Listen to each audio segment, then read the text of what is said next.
It's amazing how quickly dynamics can change in the NFL. A few short seasons back, the 49ers were one of the elite organizations, the elite teams in the National Football League. They're going to the Super Bowl. They're going back to next year, the NFC Championship game. I mean, they were one of the it teams in the league. Then Jim Harbaugh sent packing. Jim Tomsula fired after 1 year. Chip Kelly fired after 1 year. Mercifully, finally, Trent Baalke is sent packing because he ultimately bulked up that organization big time. Never mind the fact that they're supposed to be the San Francisco 49ers, yet they play in the Field of Jeans in Santa Clara, which is, what, an hour and a half, 2 hours away from San Francisco? Because that makes all the sense in the dang world, right? Anyways, the whole point being, heading into 2017, it's an organization in a bad place, one of the worst organizations in the league, and again, how quickly things could change. And if you were a 49ers fan, I totally understood, and couldn't blame you if you were then less than optimistic about the future of your team when the guys that were tasked with beginning the process of turning things around and rebuilding that organization, that great legendary organization, back to relevance, were a guy coming from the commentary booth a la a Matt Millen, and a guy whose play calling was so horribly botched that his team lost a 28-3 lead in the Super Bowl. That's right, John Lynch and Kyle Shanahan, your general manager and your head coach. These are the guys that you're entrusting to turn this thing around. And on the surface, while there were positives for both of them there's still a lot of questions and a lot of concerns. And again, I understand and understood why 49ers fans maybe were a little bit apprehensive about all of this. And then when the team got off to an 0-9 start, like you knew this team was going to be bad anyways, and they were competitive in some games, other games they weren't so much, you really didn't see a whole lot of change. You didn't really see how things were a whole lot better, whether it was Brian Hoyer or C.J. Beathard. It looked like they were going to be bad all year long and possibly banging out with the Browns for the number 1 overall pick, worst case, number 2 overall pick in the 2018 draft. They struggled to move the ball offensively, struggled to stop anyone defensively, which has been a trait of theirs the past couple of years. Specifically, their run defense has been putrid. It was, again, for the most part this year. But then a funny thing happened along the way. In the middle of the season, you get the Jimmy Garoppolo trade to go down. And it's like the whole narrative about this organization saw a seismic shift. Like everything changed significantly. Significantly. Now, granted, they had won a game before Jimmy Garoppolo was given the keys to the car. But once he was, and just overall, they won their last 5 games to close out the 2017 season, and in their last 7 games, they went 6-1. And it's crazy how it works. For a team that looked like they were banging out to potentially get the number 1 overall pick, we're already talking about this team banging out with the Rams in that divisional race in 2018 in the NFC West. As we're assuming the Seahawks are going to fall and the Cardinals are going to fall even more precipitously. It's going to be the 49ers that could potentially be the biggest threat to the Rams in that division. And what a crazy thing. Could you imagine before 2017 saying that after 2017 about 2018 and beyond? It's crazy how this works. And the Garoppolo deal. You know, it's one of these things where you can believe what you want about the reports with friction between Kraft, Belichick, Brady, and how Belichick was basically told he had to trade Garoppolo. Some of it's got to be true. Some of it may be embellishment. Some of it may be not 100% accurate. But here's what I will say.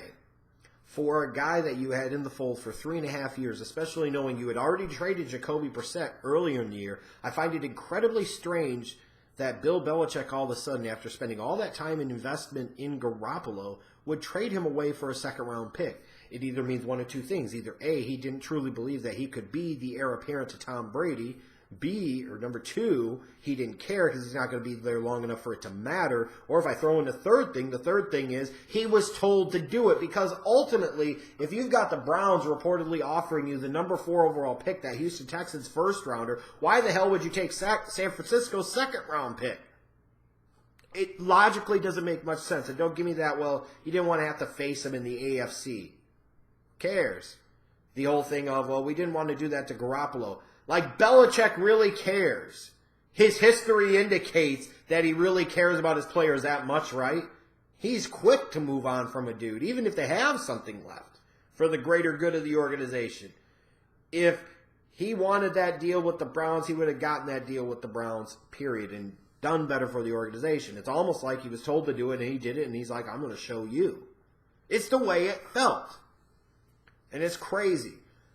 But when you look at this deal, and I know I previously did a video a while back talking about how it was nuts to trade a first-round pick for Jimmy Garoppolo, and a lot of people are going to say, based off of the 5 starts that you saw out of Garoppolo, that I was wrong, and probably am. But when you look at it statistically, Garoppolo was good, but not great. The team won its last 5 games, but you're talking about beating a Rams team that had benched a bunch of people, beating some other scrubs, including the Bears. Talking about beating a Jacksonville team that was fighting themselves. I mean, his numbers were good, but they were not great.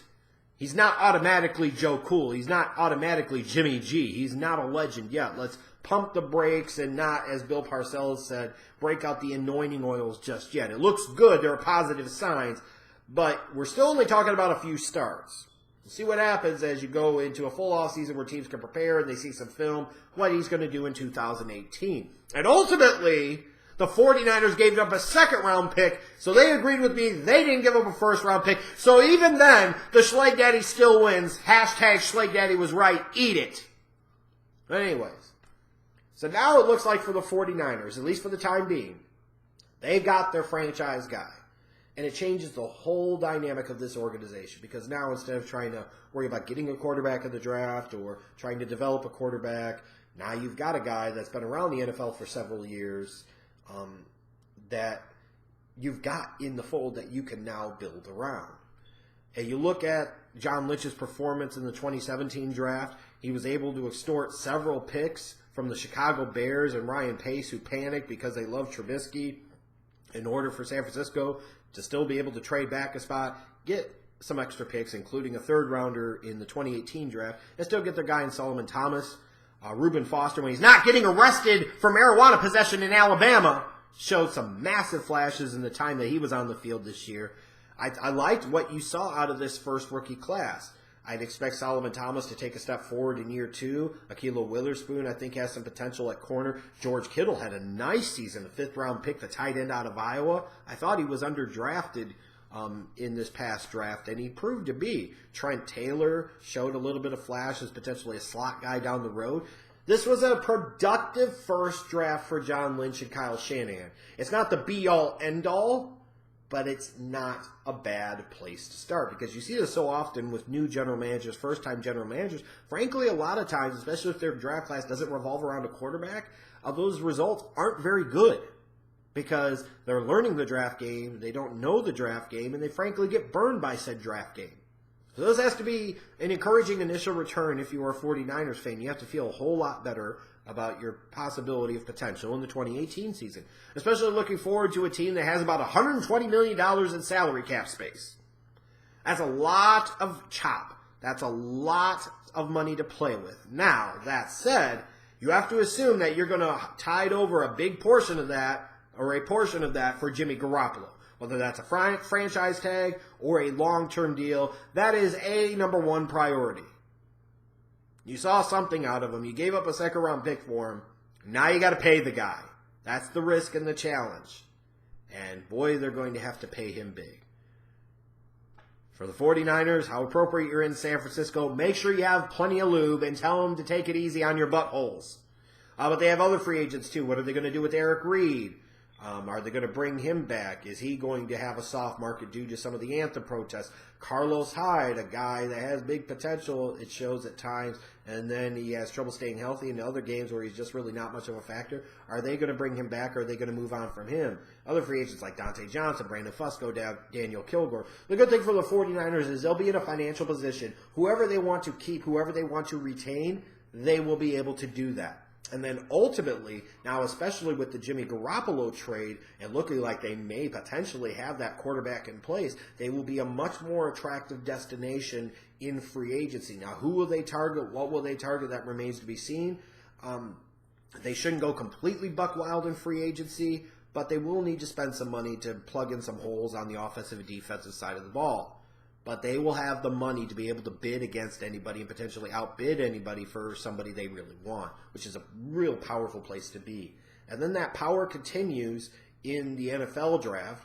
You've got the first round pick, which is either going to be 9th or 10th, because you have a tie with the Raiders, and that ultimately, I believe, be determined by a coin flip at the combine. Then you have your second round pick. You have the 2 third-round picks, including the Bears' third-round pick, which is a high third-round pick. 4th, 5th, 6th, 2 7ths. So the 49ers have their whole plethora of draft picks and a little bit more, which is good.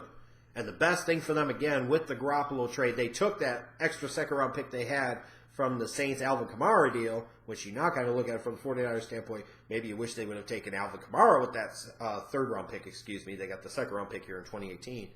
But think about it this way. They took a second-round pick of theirs, turned it into Jimmy G, still have the Saints' second-round pick. And they're in a good place. And now they don't have to worry about drafting a quarterback early. They can focus on other areas of need. Number one need, I still feel like, is a number one wide receiver. You've brought in guys like Pierre Garçon and Marquise Goodwin, and they're nice role players, but they are not difference makers. They are not game changers. The 49ers badly need a number one franchise type of game-breaking, game-changing type of wide receiver. Is that somebody like a Calvin Ridley, a Cortland Sutton, or some other guy? That remains to be seen. I wouldn't be surprised if they invested 2 picks in wide receivers, and it would be the wise thing to do. The running back position, you would assume, is going to have to be addressed at some point in time. In an ideal world, Saquon Barkley would fall to number 9 for them, but he probably doesn't. I don't know if it's a little early for Darius Geis or Ronald Jones II. But at some point in time, the good thing for this 49ers team is that they don't get that wide receiver in the first round, or they don't get that running back in the first round. There's no need to panic, because it looks like both the wide receiver and running back classes for this draft could be pretty good. I feel like they could still use some help on the offensive line. Quentin Nelson probably won't be there. Maybe a guy like McGlinchey or a Corafor might. They could use an edge rusher outside for sure. They could use some more depth in the secondary. The good thing I would say, if you're a 49ers fan right now, looking at the way 2017 played out for the 49ers, you have some hope. There's some promise. There's some potential. And you can have potentially some confidence that this upcoming offseason will be very, very fortuitous. May I say even maybe a little bit of a gold rush for the 49ers.